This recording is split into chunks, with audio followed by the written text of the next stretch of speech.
لا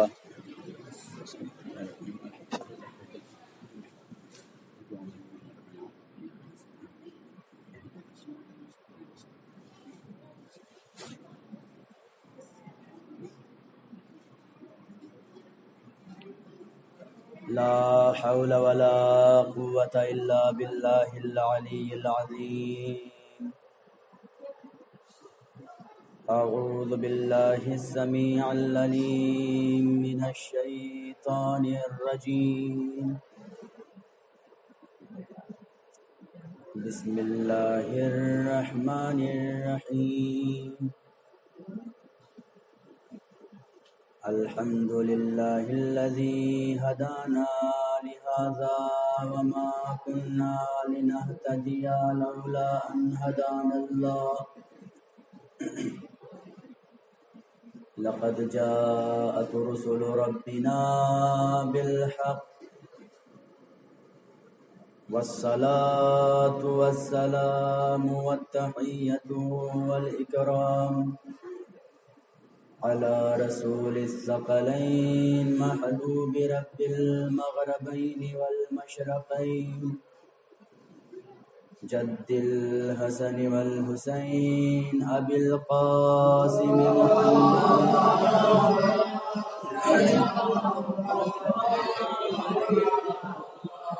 وعلى أهل بيته الطيبين الطاهرين المعصومين المظلومين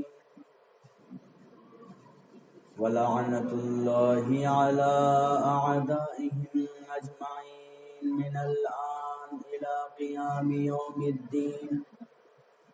أما بعد، فقد قال الله تبارك وتعالى في كتابه المجيد وفرقانه الحميد وقوله الحق: يا أيها الذين آمنوا اتقوا الله وكونوا مع الصادقين. صلوات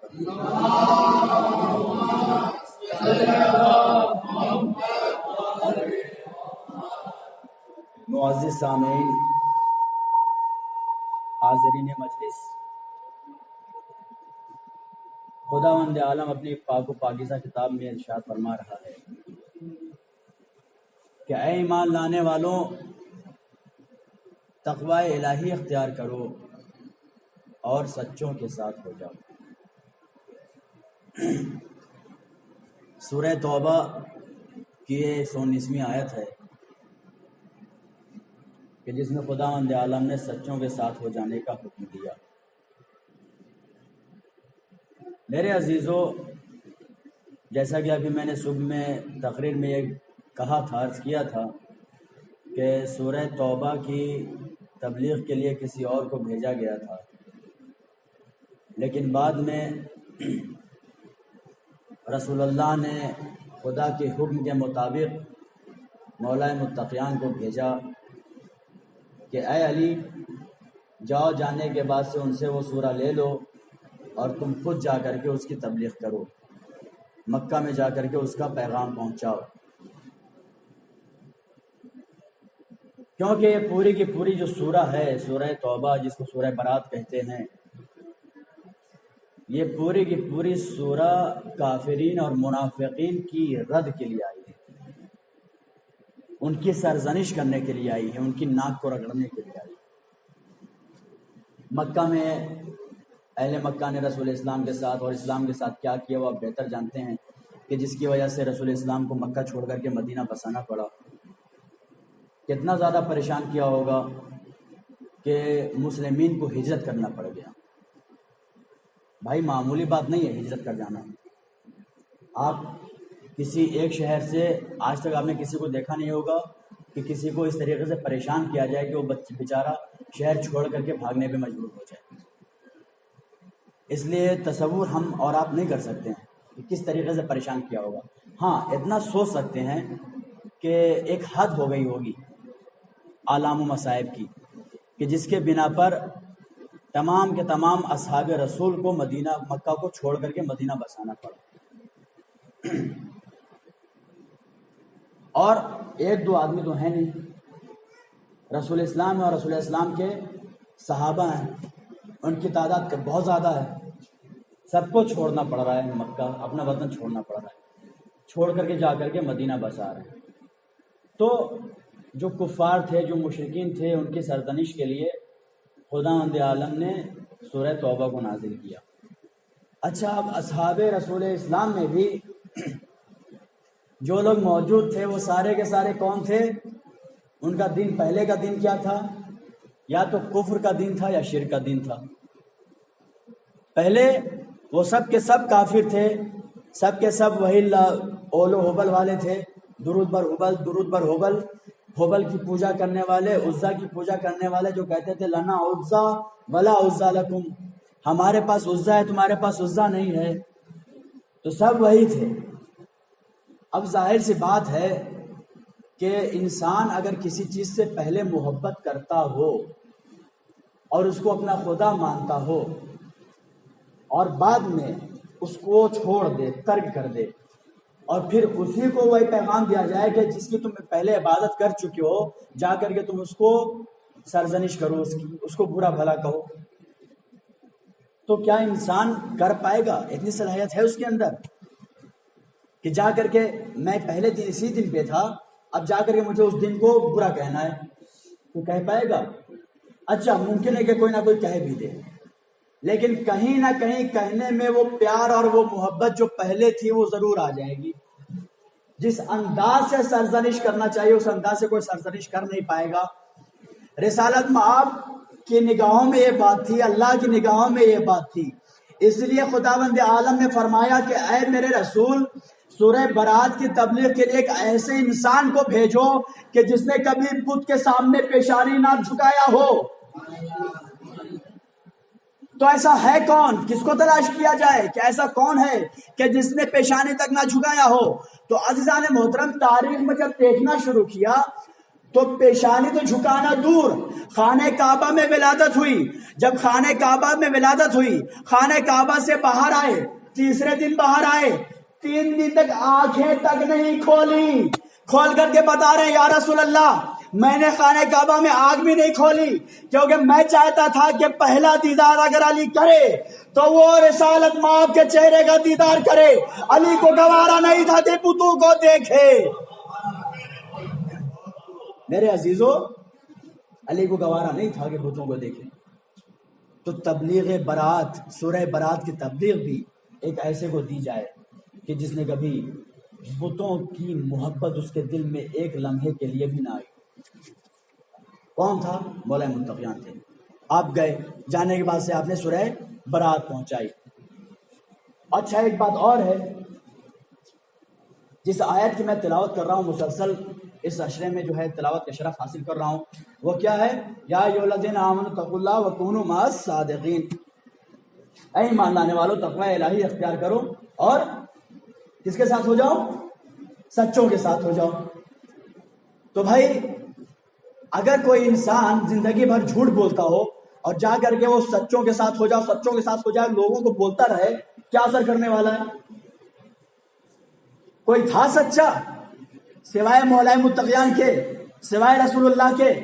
ہر ایک انسان کی زندگی میں کوئی نہ کوئی جھوٹ تھا، اور انسان جھوٹے ہوا کرتے تھے، جھوٹ بولا کرتے تھے، پتا تھا کہ یہ معصوم نہیں ہے، یہ گناہ کر چکے ہیں، تو پھر یہ کس منہ سے جا کر کے بولیں گے کہ سچوں کے ساتھ ہو جاؤ؟ مولا متقیان کو بلایا کہ اے علی تم جاؤ، جانے کے بعد سے دعوت دو کہ اے ایمان لانے والوں تقوی الہی اختیار کرو اور سچوں کے ساتھ ہو جاؤ۔ میرے عزیزو، سورہ برات کا پیغام کیا ہے کہ سچوں کے ساتھ ہو جاؤ۔ سچوں کو آپ پہچانیں گے کیسے؟ کون سچا ہے کون جھوٹا ہے؟ کوئی معیار ہے، کوئی میزان ہے، کوئی ترازو ہے کہ جس سے ہم پہچان سکے کون سچا ہے کون جھوٹا ہے؟ ہاں، ترازو ہے، اور قرآن میں اس کا ذکر بھی ہے۔ قرآن فرما رہا ہے، قرآن میں اعلان ہو رہا ہے فَمَنْ حَاجَّكَ فِيهِ مِنْ بَعْدِ مِنْ جَاءَكَ مِنَ الْعِلْمِ فَقُلْ تَعَالَوْا نَدْعُوا أَبْنَاءَنَا وَأَبْنَاءَكُمْ وَنِسَاءَنَا وَنِسَاءَكُمْ وَأَنفُسَنَا وَأَنفُسَكُمْ ثُمَّ نَبْتَهِلْ فَنَجْعَلْ لَعْنَةَ اللَّهِ عَلَى الْكَاذِبِينَ۔ یہ سورہ، یہ جو آیت ہے، یہ کون سی آیت ہے؟ سورہ مباہلہ کی آیت ہے۔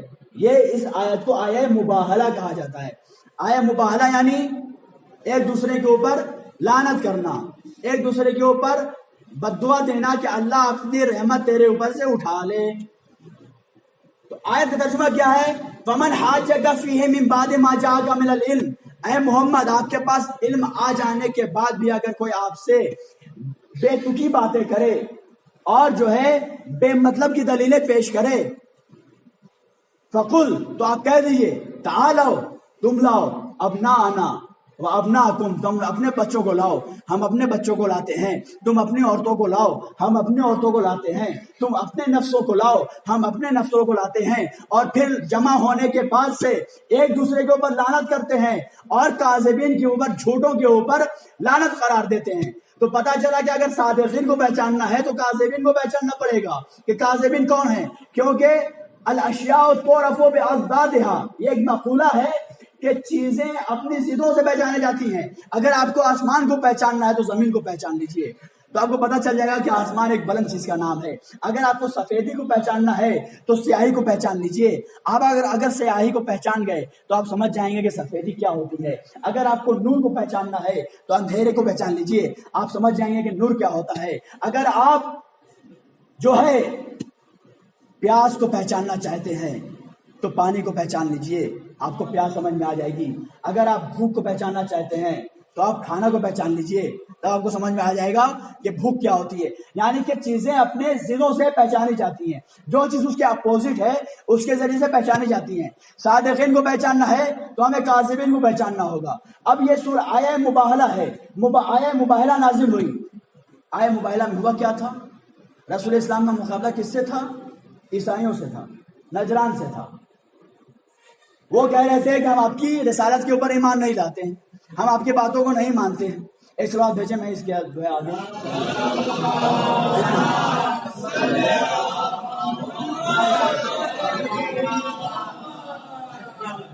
تو میرے عزیزوں، جب یہ مباہلہ کے لیے عیسائیوں نے دعوت دیا تو رسول اسلام نے کہا کہ ٹھیک ہے، ہم اپنے بیٹوں کو لاتے ہیں تم اپنے بیٹوں کو لاؤ، ہم اپنی عورتوں کو لاتے ہیں تم اپنی عورتوں کو لاؤ، ہم اپنے نفسوں کو لاتے ہیں تم اپنے نفسوں کو لاؤ. اور پھر ایک دوسرے کے اوپر مباہلہ کریں، ایک دوسرے کے اوپر لعنت کریں اور جھوٹوں کے اوپر لعنت کو قرار دیں.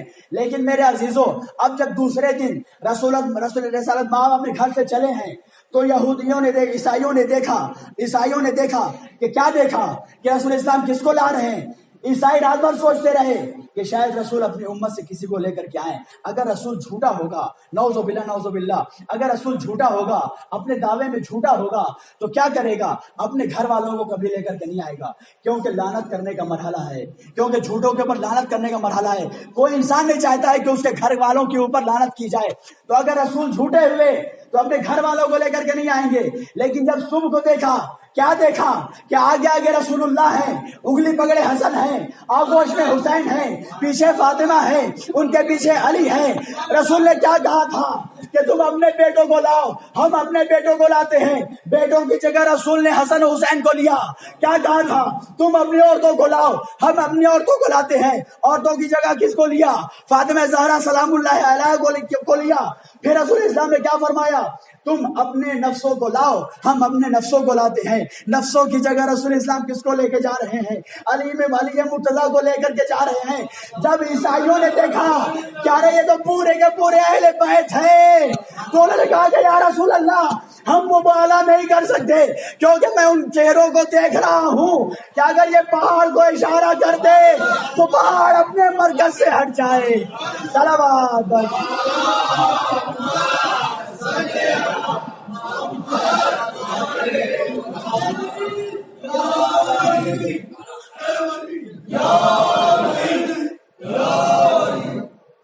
بھائی چہروں میں کیا نظر آیا؟ چہروں میں کیا نظر آیا کہ صرف چہرہ دیکھتے کے ساتھ کہہ دیا کہ ہم ان کے ساتھ مباہلہ نہیں کریں گے. سب سے پہلی چیز تو یہی دیکھا کہ اگر رسول جھوٹے ہوتے نعوذ باللہ تو اپنے گھر والوں کو کبھی لے کر کے نہیں جاتے، کیونکہ لعنت کا مرحلہ تھا، بد دعا دینا تھا کہ اللہ اپنی رحمت اس پر سے اٹھا لے، جو جھوٹا ہے اس کے اوپر سے اللہ اپنی رحمت اٹھا لے. تو کوئی ایسا نہیں چاہتا ہے کہ اپنے بچوں کو اور اپنی فیملی کو جو ہے مشکل میں پھنسا دے، لے کے جائیں. اگر ہمیں پتا ہے کہ فلاں راستے میں ہم جائیں گے وہاں پہ مشکلات کھڑی ہیں، تو کیا ہم کوئی ابھی انسان عاقل ہے کہ جو اپنی فیملی کو بھی لے کر کے وہاں جائے؟ نہیں عزیزو، کوئی بھی اپنی فیملی کو لے کر کے جانے کے لیے تیار نہیں ہوگا۔ عیسائیوں نے دیکھا کہ رسول اسلام کسے لے کر کے آ رہے ہیں، کہا کہ نہیں، ہم مباہلہ نہیں کر سکتے ہیں۔ اور میرے عزیزوں، آپ اس آیت میں غور کریں کہ رسول اسلام نے کیا فرمایا تھا؟ وَأَنفُسَنَا وَأَنفُسَكُمْ، ہم اپنے نفسوں کو لائیں، تم اپنے نفسوں کو لاؤ۔ مولائے متقیان نفس رسول ہیں، رسول سے الگ نہیں ہیں۔ جو ذات رسول ہے، رسول کی ذات کیا ہے؟ رسول کی ذات ہادی اور پیغمبر کی ہے، انسانوں کی ہدایت کی ہے، اور علی نفس رسول ہیں، یعنی کہ علی ہادی ہے، علی جانشین رسول ہیں۔ میرے عزیزوں، ایک سلوات بھیجیے محمد والے میں۔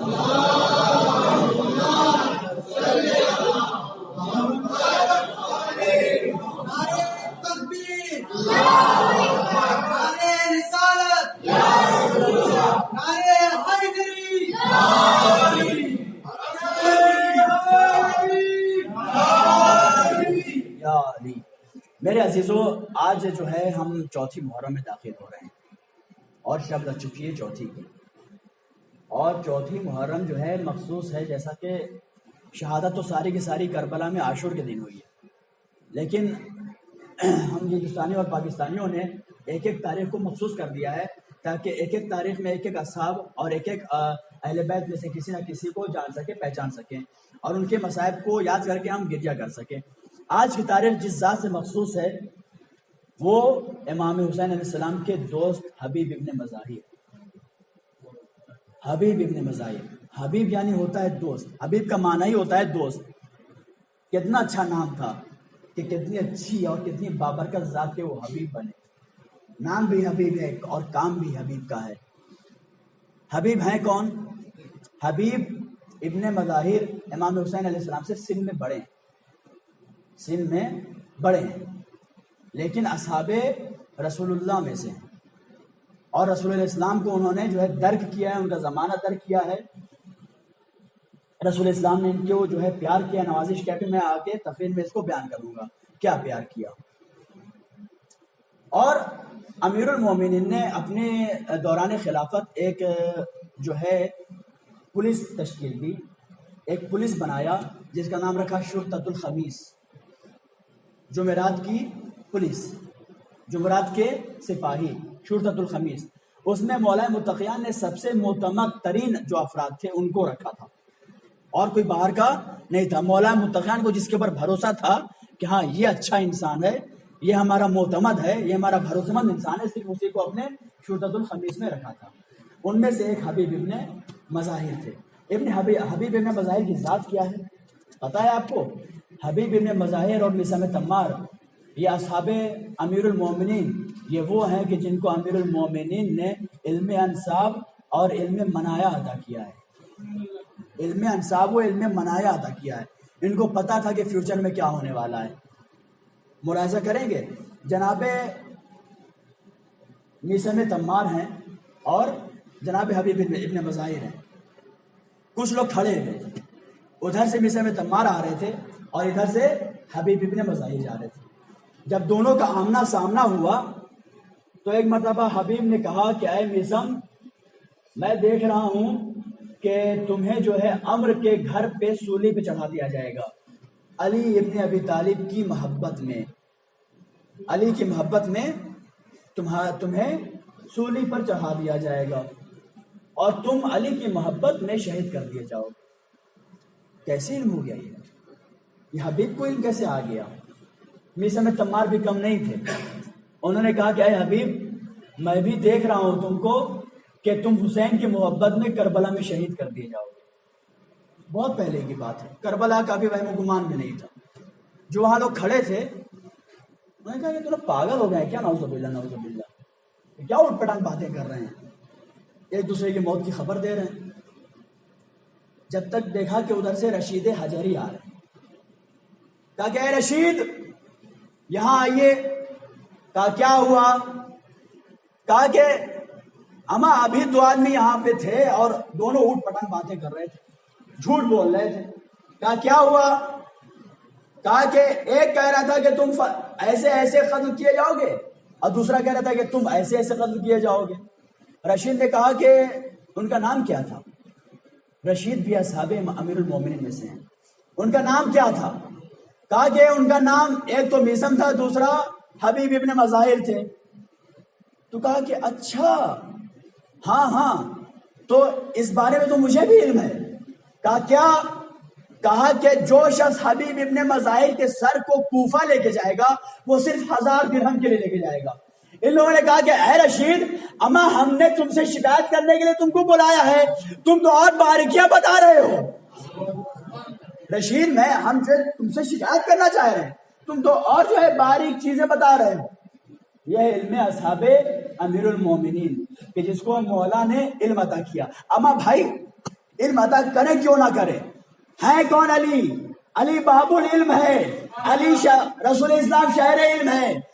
شہر علم سے لیتے ہیں علم کو، اور جو بھی اپنے دروازے کے اوپر جھکا ہوا پاتے ہیں اس کو علم بانٹتے رہتے ہیں. یہ میثم، یہ سلمان، یہ ابو ذر، یہ مقداد ہے کون؟ یہ وہ ہستیاں ہیں کہ جو صبح و شام علی کے دروازے پہ آ کر کے اپنی ریش مبارک سے جھاڑو کشی کیا کرتے تھے. تو جو علی کے در پہ آ کر کے جھاڑو لگایا کرے، کیا وہ علم کے دروازے سے علم نہ لے گا؟ صلوات بر محمد و آل محمد.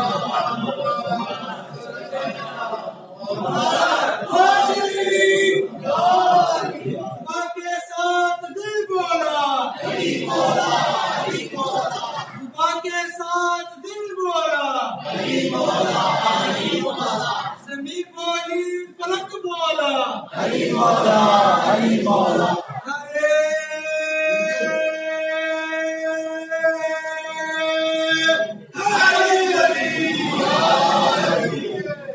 اب جو ہے حبیب ابن مظاہر کی رجز بہت پیاری رجز ہے.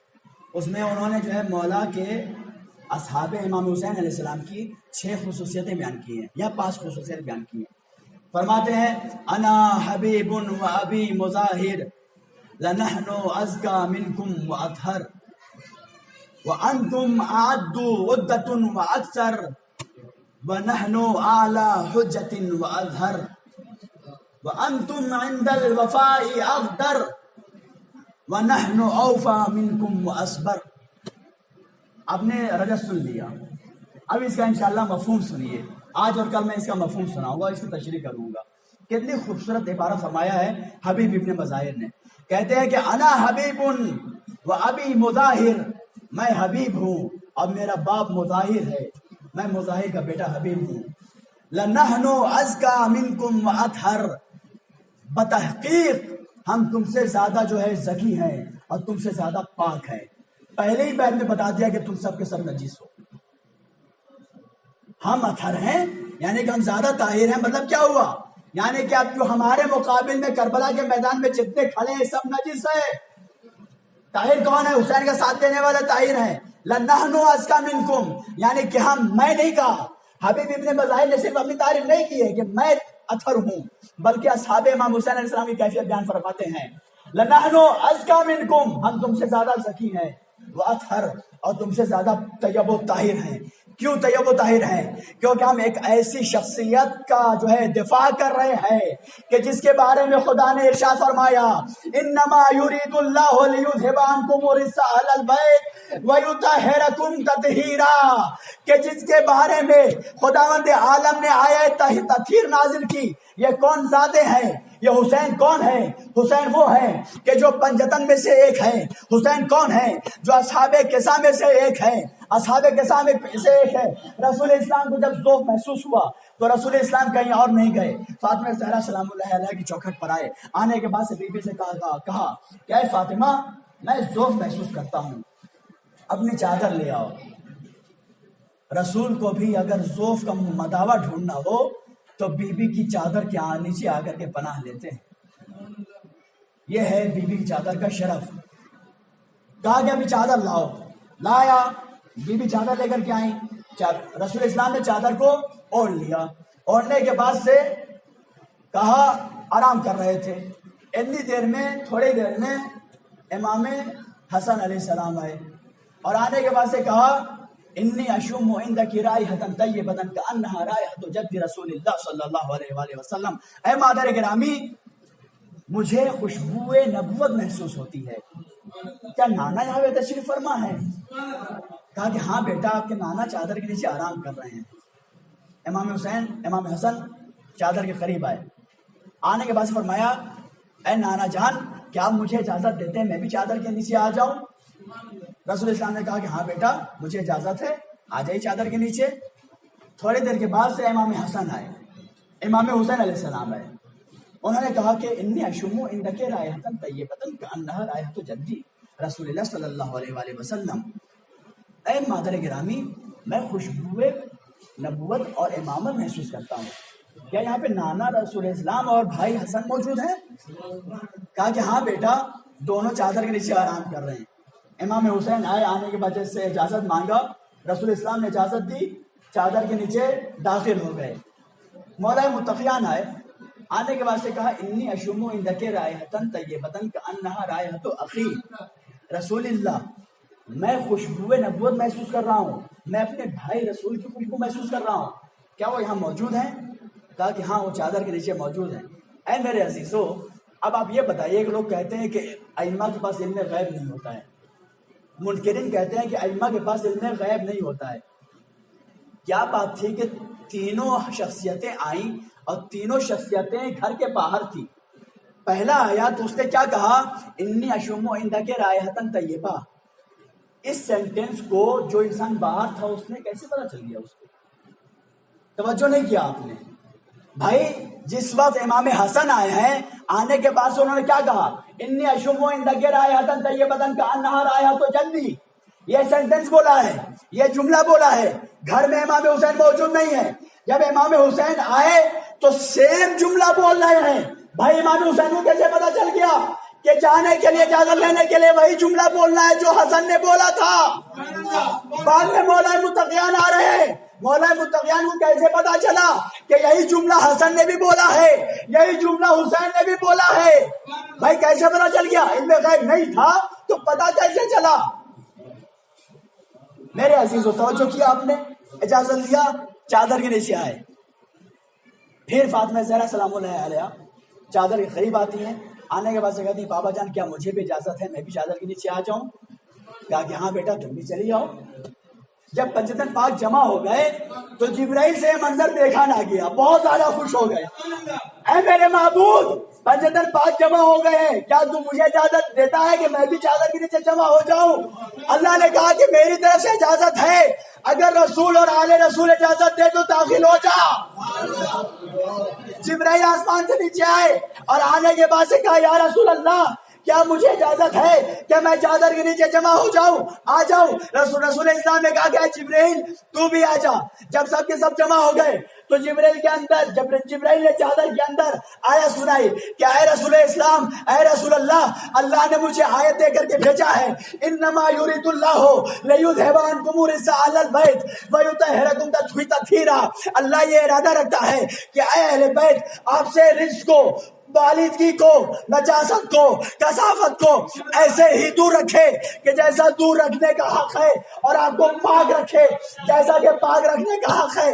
عزیزان محترم جب جبرائیل یہ پڑھ چکے تو ایک مرتبہ رسول اسلام کی بیوی آئیں جن کا نام تھا ام سلمہ۔ ام سلمہ آنے کے بعد سے کہتی ہیں یا رسول اللہ کیا مجھے اجازت ہے کہ میں بھی چادر کے نیچے آ جاؤں؟ رسول اسلام نے کہا کہ اے ام سلمہ تم خیر پر ہو، تم خیر پر ہو، توجہ رہے، اے ام سلمہ تم خیر پر ہو، تم میری اچھی بیوی ہو، تم میری نیک بیوی ہو، لیکن اہل بیت میں نہیں، اہل بیت میں داخل نہیں ہو سکتی۔ اب میرے عزیزوں آپ خود فیصلہ کیجئے، جب ایک اچھی بیوی چادر کے اندر آنے کی صلاحیت نہیں رکھتی تو وہ بیوی کہ جس نے ہمیشہ رسول اسلام کا خلاف کیا ہو، جس نے رسول اسلام کی عزت نہ کی ہو، وہ کیسے؟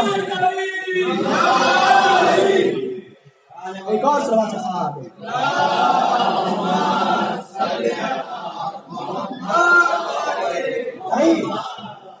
انک علی خیر، تو خیر پر ہے، رسول اسلام خطاب دے رہے تو خیر پر ہے۔ بتائیے اور کس بیوی کو رسول اسلام نے کہا ہو کہ تو خیر پر ہے؟ ام سلمہ کو کہا تو خیر پر ہے، لیکن اہل بیت میں شامل نہیں ہو سکتی۔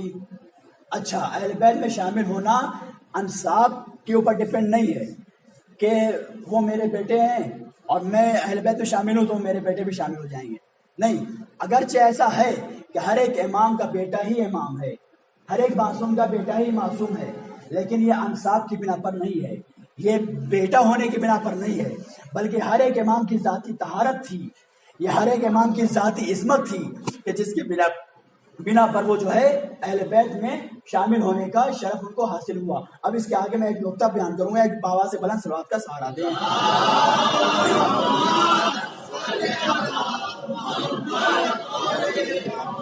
میرے عزیزوں،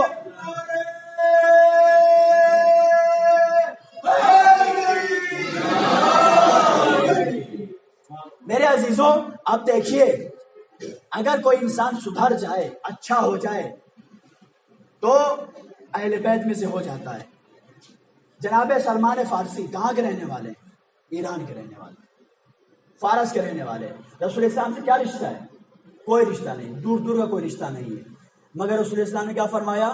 السلمان منا اہل البیت، سلمان ہم اہل بیت میں سے ہیں. کیوں؟ کیونکہ سلمان ایمان کے 10ویں درجے پر فائز تھے. کس طریقے سے زندگی گزاری، کس طریقے سے امام علی ابن ابی طالب کی نوکری اور غلامی کی کہ ایمان کے 10ویں درجے پر فائز ہو گئے. ابو ذر کون ہیں؟ ابو ذر ایمان کے 9ویں 10ویں پر فائز ہیں. اب میرے عزیزوں، یہاں پہ ایک بہت ہی بہترین حدیث ہے کہ ولو علم ابو ذر ما فی قلب سلمان لقتلہ. اگر ابو ذر کو پتہ چل جائے کہ سلمان کے دل میں کیا ہے تو جو چیز سلمان کے دل میں ہے وہ چیز سلمان ابو ذر کو قتل کر دے گی. ایمان، کیونکہ ایمان کے اللہ نے مراتب رکھے ہیں، ایمان کے مراتب ہیں. تبھی خدا نے قرآن میں ارشاد فرمایا یا ایھا الذین آمنوا آمنوا، اے ایمان لانے والوں ایمان لے آؤ. بھائی کیا بات ہوئی؟ ایمان لانے والوں ایمان لے آؤ. ایمان تو لا چکا ہے وہ، اب کیوں خدا کہہ رہا ہے ایمان لے آؤ؟ یعنی کہ اللہ بتانا چاہ رہا ہے کہ ایمان کے مراتب ہیں، ایمان کے زینے ہیں، اور یہ ایمان کے زینے ہیں.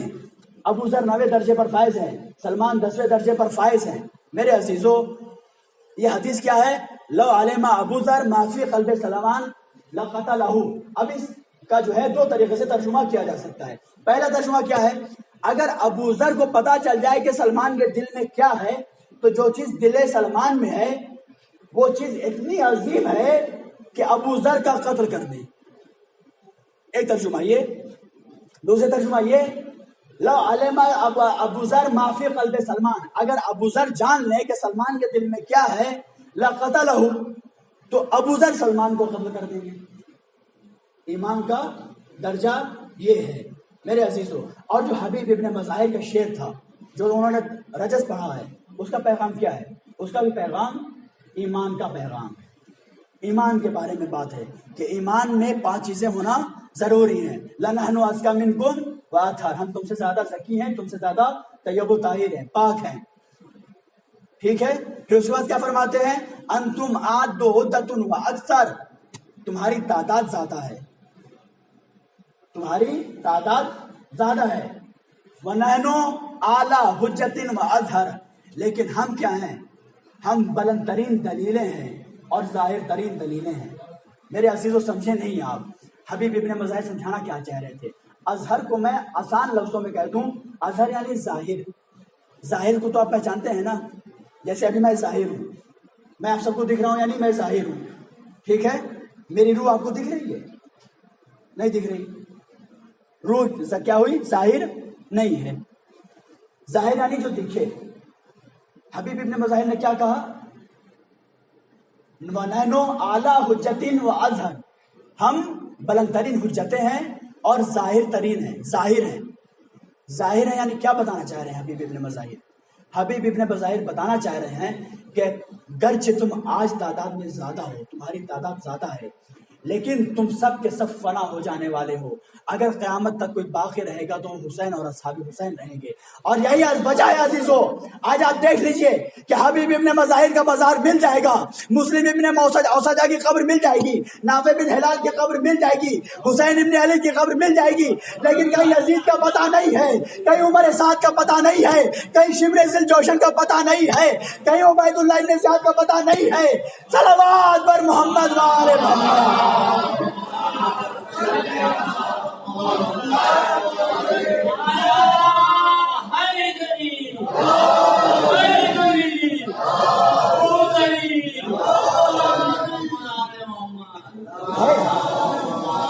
کہیں پتا ہے عمر سعد کی قبر کہاں ہے پتا ہے؟ عبید اللہ بن زیاد کی قبر کہاں ہے پتا ہے؟ کب مرے پتا ہے؟ کب پیدا ہوئے پتا ہے؟ ہم شیعوں سے آؤ پوچھ لو حبیب ابن مظاہر کب پیدا ہوئے، کب مرے، کیسی زندگی تھی، کیا رجز پڑھا ہے انہوں نے، کیا شعر پڑھا ہے، کیا زندگی پڑھی ہے، کہاں دفن ہے، کہاں مزار ہے، ان کے مزار کا ثواب کیا ہے؟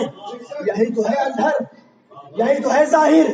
کل تم تعداد میں زیادہ تھے، تعداد میں زیادہ ہونے کے باوجود تم نیست و نابود ہو گئے، مٹ گئے، لیکن حسین کم تھے، کم ہونے کے باوجود قیامت تک حسین ظاہر رہیں گے، قیامت تک حسین اصحاب حسین ظاہر رہیں گے، اور قیامت تک اصحاب حسین اور حسین کی یاد منائی جائے گی۔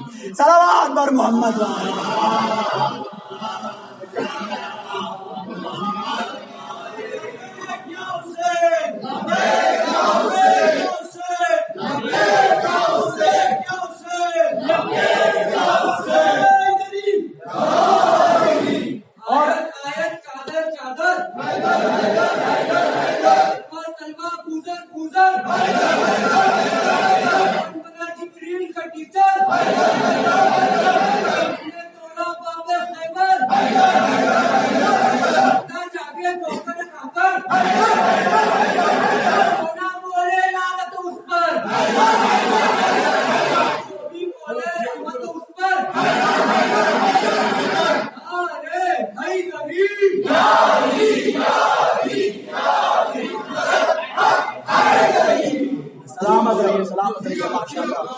آپ سب سلامت رہیے۔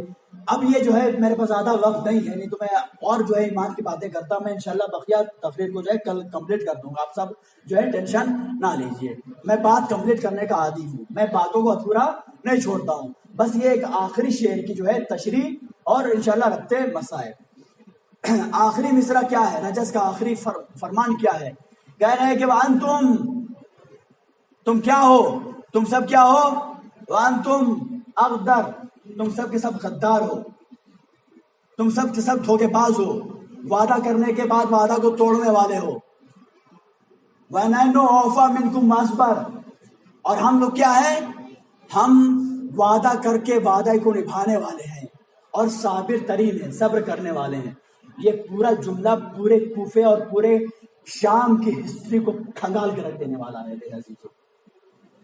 اس ایک بیت نے جو ہے نا پوری کوفہ کی تاریخ پلٹ کے رکھ دی ہے، یہ پوری کوفے کی بد شکلی کو واضح کر دیا ہے۔ آپ کو پتا ہے کہ عبید اللہ بن زیاد کے لشکر میں جو حسین سے ٹکرانے کے لیے کربلا کے میدان میں پہنچا تھا کہ اس میں سب سے زیادہ تعداد کوفیوں کی تھی، اور یہ کوفی کون تھے؟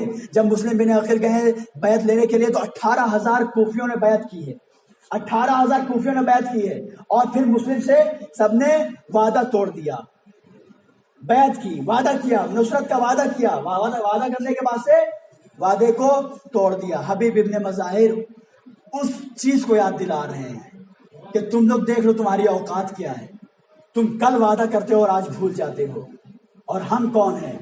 ہم جو ہے جو وعدہ کر لیتے ہیں، حبیب بھی کوفی ہیں، حبیب بھی اہل کوفہ میں سے ہیں، لیکن وعدہ کرنے کے بعد سے پھر پیچھے نہیں ہٹے، یہ کہہ کر کے کھینچنا چاہ رہے تھے کہ اے کاش کہ کوئی تو ہو کہ میری اس بات کو سن کر کے ابن زیاد کے لشکر میں سے نکل آئے، لیکن نکل کر کے آتا بھی کیسے؟ سب کی تو جیبیں گرم تھی، پیسے ملے ہوئے تھے بھائی، پیسے کی گرمی کھینچ رہی تھی، روک رہی تھی، آتے کیسے میرے عزیزوں؟ اور پھر کیا فرماتے ہیں؟ وہ اصبر، ہم تم سے زیادہ صابر ہیں۔ پتہ ہے قرآن کی آیت کیا ہے؟ قرآن کہہ رہی ہے وَإِن يَكُن مِّنكُمْ 20 صَابِرُونَ يَغْلِبُوا 200، اگر تم میں سے 20 صابر افراد ہوئے اور مخالف میں اگر 200 افراد ہوئے تو یہ 20 افراد ان 200 افراد کے اوپر غلبہ حاصل کر لیں گے۔ کیا کریں گے؟ غلبہ حاصل کر لیں گے۔ یہ 20 افراد، مگر قید کیا ہے؟ صابر کی قید ہے، صابر کی قید ہے۔ پھر آگے قرآن فرما رہا ہے اگر تم میں سے اگر 100 لوگ ہوئے، لیکن 100 کیسے ہونے چاہیے؟ صابر ہونے چاہیے، تو یہ لوگ کیا کریں گے؟ 1000 افراد کے اوپر غلبہ حاصل کر لیں گے۔ آپ دونوں مثالوں میں دیکھ لیجئے، جہاں خدا نے 20 کہا ہے وہاں پہ 20 کے مقابل میں کتنے کہے؟ 200 کہے، 20 دہیاں 200، یعنی کہ 9 گنا زیادہ۔ جہاں خدا نے 100 کہا، وہاں 100 کے مقابل میں کتنا کہا؟ 1000، یعنی 9 گنا زیادہ۔ قید کیا ہے؟ قید ہے صابر ہونا، قید ہے میدان جہاد میں جا کر کے بھاگنا نہیں، قید ہے کہ جیسی بھی کوئی مشکلیں پڑ جائیں، اگر میدان جہاد میں پہنچ گئے ہیں تو پھر پیچھے نہیں ہٹنا۔ حبیب ابن مظاہر بتانا چاہ رہے ہیں کہ تم سب کے سب صابر نہیں ہو، تم سب کے اندر صبر نہیں ہے، صبر آؤ سیکھو ہم سے۔ صبر کہتے کسے ہیں؟ ہم کم ہیں لیکن میدان میں چھوڑیں گے۔ تم ایسے ہو کہ تمہارے اجداد زیادہ ہوا کرتے تھے لیکن میدان سے بھاگ جایا کرتے تھے۔ صلوات پر محمد۔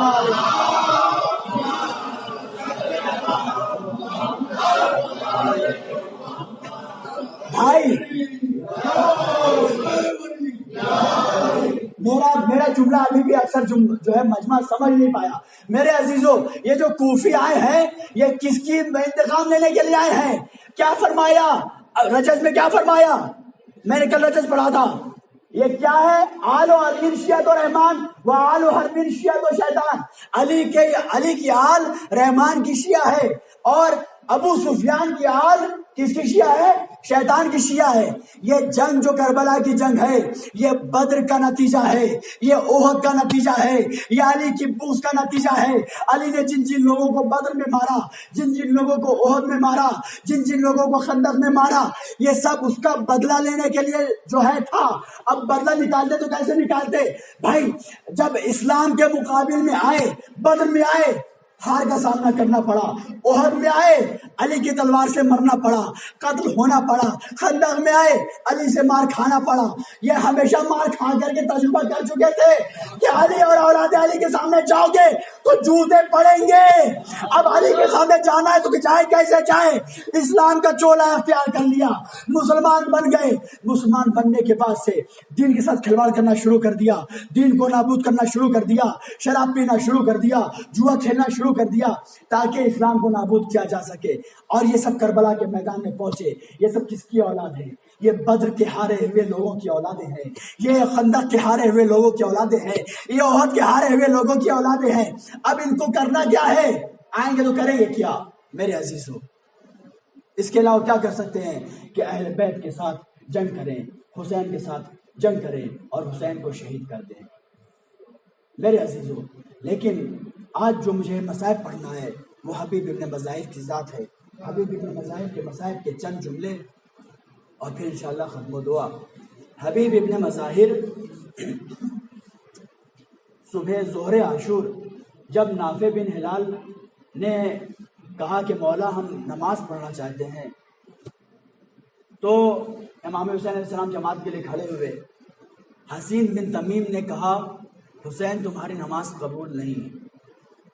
تو ایک مرتبہ حبیب ابن مظاہر طیش میں آ کر کے فرماتے ہیں او گدھے کہیں کے، تیری نماز قبول ہوگی اور آل رسول کی نماز قبول نہیں ہوگی۔ یہ کہہ کر کے حبیب ابن مظاہر ایک کاری حملہ کرتے ہیں یزید کے لشکر پر اور حسین بن تمیم کے گھوڑے کے سر کے اوپر تلوار سے مارتے ہیں۔ وہ گھوڑے سے نیچے گر جاتا ہے، حبیب ابن مظاہر جھپٹتے ہیں تاکہ اس کو جو ہے واصل جہنم کر دوں، لیکن یزیدی لشکر سے لوگ آتے ہیں اس کو بچا کے لے کے چلے جاتے ہیں۔ پھر حبیب ابن مظاہر آتے ہیں، آنے کے بعد سے میرے عزیزوں حبیب ابن مظاہر کربلا پہنچے کیسے؟ شہادت کے پہلے میں اس کو تذکرہ کر دوں۔ جب دیکھا 2 محرم کو حسینی قافلہ وارد کربلا ہوا اور روز عبید اللہ ابن زیاد جو ہے فوج کو بھیج رہا ہے کربلا، روز فوج آ رہی ہے، روز یزید شام سے فوج بھیج رہا ہے، عبید اللہ ابن زیاد کوفہ اور بصرہ سے فوج کو بھیج رہا ہے۔ اور بیویاں دیکھتی رہتی تھی، جناب زینب سلام اللہ علیہ دیکھتی رہتی تھی کہ روز یزیدی فوج بڑھ رہی ہے۔ ایک مرتبہ جناب زینب سلام اللہ علیہ بھائی کے پاس آگے کہتی ہیں اے بھیا یزیدی فوج روز بڑھتی جا رہی ہے، کیا ہمارا کوئی پرسان حال نہیں ہے؟ اے بھیا کیا آپ کا کوئی دوست نہیں ہے؟ امام حسین علیہ السلام کہتے ہیں کہ اے بہن زینب ہاں میرا ایک حبیب ہے جو میرا حبیب کوفے میں رہتا ہے، میں اسے خط لکھتا ہوں۔ حسین نے خط لکھا من الحسین الی الی الرجل الفقی حبیب ابن مظاہر، اے حبیب حسین نرغ آدھا میں گر گیا ہے، مجھے تمہاری مدد کی ضرورت ہے۔ یہ خط لکھنے کے بعد سے حسین نے قاصد کو کے حوالے کیا، کہا جا کر کے حبیب ابن مظاہر کے ہاں پہنچاؤ۔ قاصد لے کر کے حبیب ابن مظاہر کے گھر پہنچا۔ پہنچنے کے بعد سے دق الباب کیا، اندر سے آواز آئی کون؟ قاصد نے کہا انا برید الحسین، میں حسین کا قاصد ہوں۔ حبیب ابن مظاہر باہر آئے، آنے کے بعد سے کہا کہ لاؤ خط دو۔ جناب حبیب ابن مظاہر نے خط لیا، خط لینے کے بعد سے پڑھا، اس میں لکھا ہوا تھا من الحسین ابن علی الی الرجل الفقی حبیب ابن مظاہر۔ امام حسین علیہ السلام حبیب ابن مظاہر کو لفظ فقیہ سے یاد کر رہے ہیں اور کہہ رہے ہیں کہ اے حبیب ابن مظاہر، حسین نرغ آدھا میں گر چکا ہے، حسین کی مدد کے لیے جلد از جلد آؤ۔ عزاداران امام مظلوم کربلا، حبیب ابن مظاہر کوفے کے ماحول سے واقف تھے۔ کوفے میں کرفیو کا ماحول تھا، کوفے میں عبید اللہ ابن زیاد نے جگہ جگہ جاسوس بیٹھا رکھے تھے، پولیس گردش کیا کرتی تھی اور بہت ہی سخت ماحول تھا۔ حبیب ابن مظاہر کسی کے اوپر بھی اطمینان نہیں کر سکتے تھے۔ جب گھر کے اندر آئے تو کھانا ہی کھا رہے تھے کہ جب وہ ڈاکیا آیا تھا، وہ حسین کا جو ہے قاصد آیا تھا۔ بیوی نے پوچھا حبیب کیا ہوا؟ حسین نے کہا، حسین کے حبیب نے کہا، حبیب ابن مظاہر نے کہا کہ حسین کا قاصد تھا۔ بیوی نے کہا کہ کیا لکھا ہے خط میں؟ کہا کہ حسین نے مدد کے لیے بلایا ہے۔ تو کہا کیا سوچتے ہو؟ کہا ابھی کچھ سوچا نہیں ہے، ابھی کچھ سوچا نہیں، میں کشمکش میں ہوں۔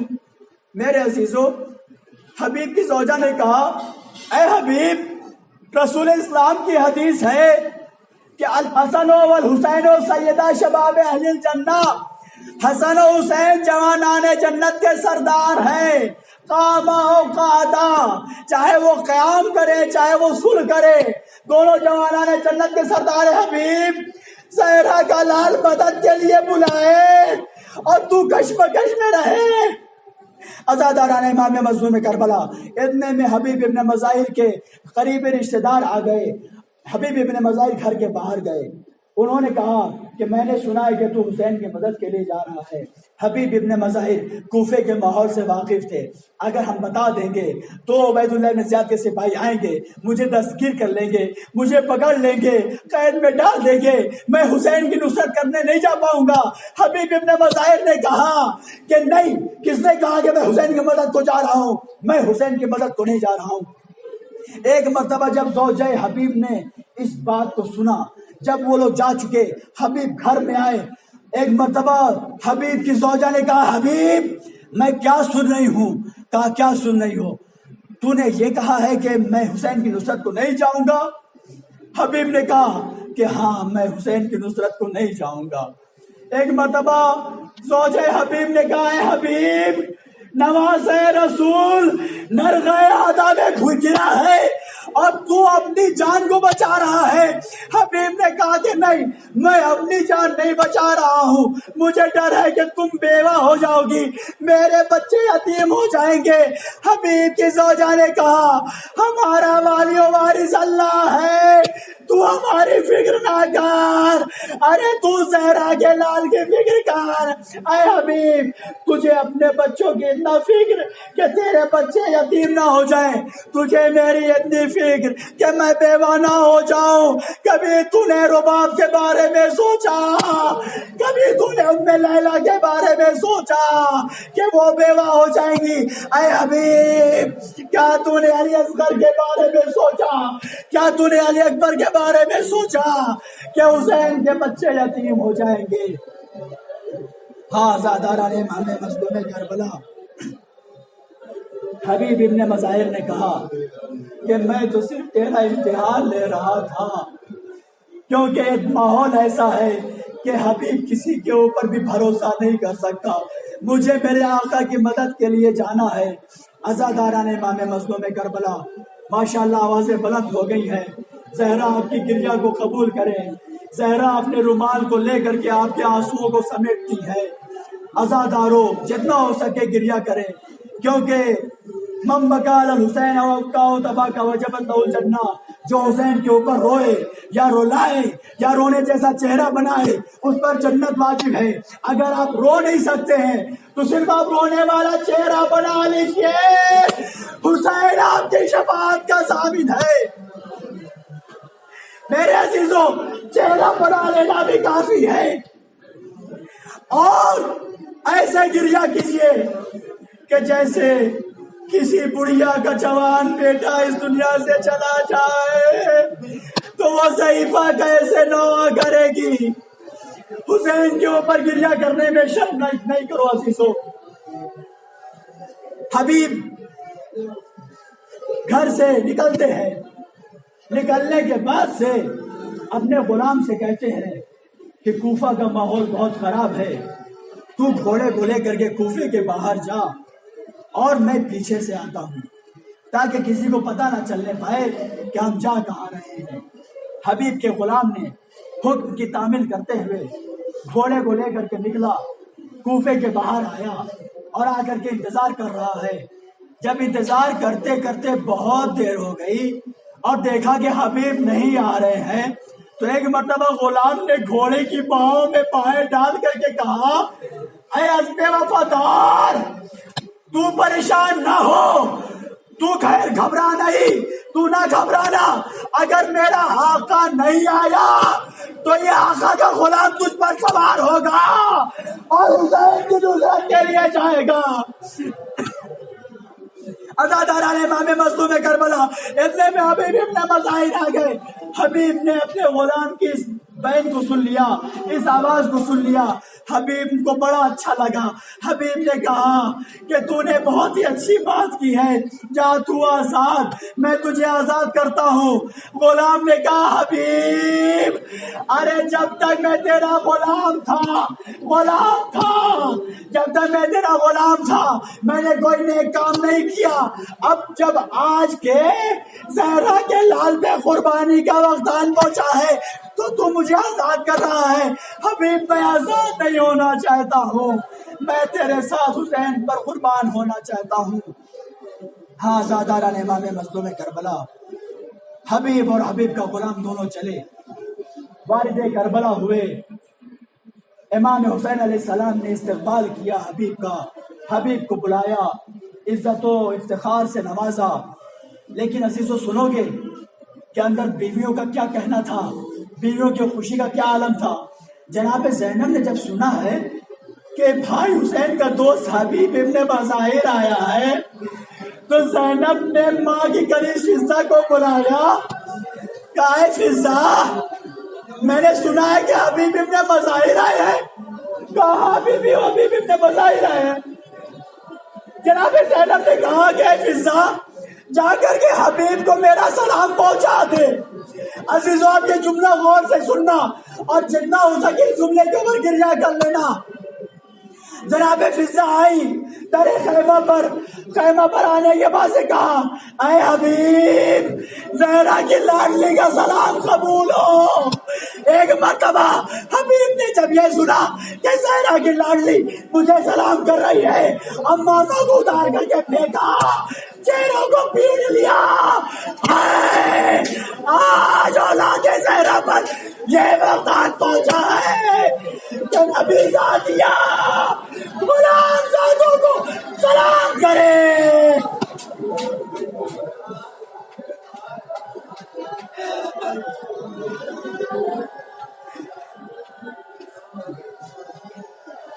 آج یہ وقت آن پہنچا ہے کہ نبی زادیہ غلام زادوں کو سلام کرے. عزاداران امام مظلوم کربلا, روایات کے جملے مقاتل کا جملہ ہے کہ حبیب ابن مظاہر امام حسین سے رخصت لیتے ہیں. رخصت لینے کے بعد سے میدان میں جا کے جہاد کرتے ہیں. جہاد کرنے کے بعد سے ایک مرتبہ قبیلہ بنی تمیم کے کسی فرد نے پیچھے سے آپ کے سر کے اوپر ضربت لگائی. حبیب گھوڑے پہ سنبھل نہ سکے, گھوڑے سے زمین پر آئے. آنے کے بعد سے آواز دی, السلام علیکہ یا ابا عبداللہ, اے حسین حبیب کا سلام قبول کرو. امام حسین علیہ السلام حبیب کے لاشے کے قریب پہنچے قریب پہنچنے کے بعد سے ایک مرتبہ حبیب کو سہارا دیا، اور حبیب کی لاشی پہ پہنچتے کے ساتھ حسین نے کہا یا حبیب لقد كنت فاضلا تختم القرآن فی لیلۃ واحدہ، اے حبیب تو مرد فاضل تھا، قرآن کو ایک شب میں پڑھا کرتا تھا، ایک شب میں تمام کیا کرتا تھا۔ اب عزیزو رواج کا یہ آخری جملہ، مقاتل کا یہ آخری جملہ، اور پھر انشاءاللہ ختم و دعا۔ حبیب ابن مظاہر شہید ہو گئے، حبیب ابن مظاہر قتل کر دیے گئے۔ مقاتل کا جملہ ہے کہ لما قتل حبیب ابن مظاہر لقد حد حسینان، کہ حبیب ابن مظاہر کے قتل ہونے سے حسین ابن علی کے اوپر بہت گہرا اثر پڑا۔ عزیزو سن سکو گے کیوں گہرا اثر پڑا؟ کیونکہ پردیس میں تو کوئی مدد کے لیے آتا نہیں ہے، اور اگر کوئی مدد کے لیے آئے اور وہ آپ کے سامنے شہید ہو جائے تو آپ کیسا محسوس کریں گے؟ حسین کا کوئی یار مددگار نہیں تھا، حسین کا کوئی مددگار نہیں تھا، حسین کا کوئی تنہا ایک حبیب ابن مظاہر کربلا کے میدان میں وہ بھی شہید کر دیا گیا۔ وسيعلم الذين ظلموا أي منقلب ينقلبون، ألا لعنة الله